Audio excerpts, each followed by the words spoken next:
How to change contact name in WhatsApp. Hi everyone, I'm here to assist you today. Without any delay, let's jump right in.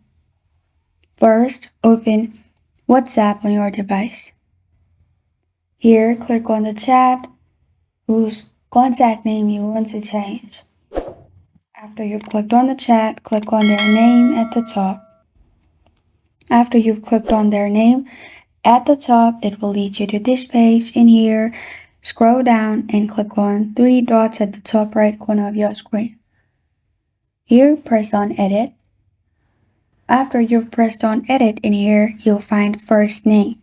Simply delete the recent name and then change the name to whatever you want. After you've changed the name, press on Save at the bottom. After you've pressed on Save at the bottom, the contact name will be changed. And this is how to change contact name in WhatsApp. Thank you for joining me today. If this video helps you out, please leave a like and subscribe for more. Got a question or want to suggest the topic? Comment below. Thank you for watching.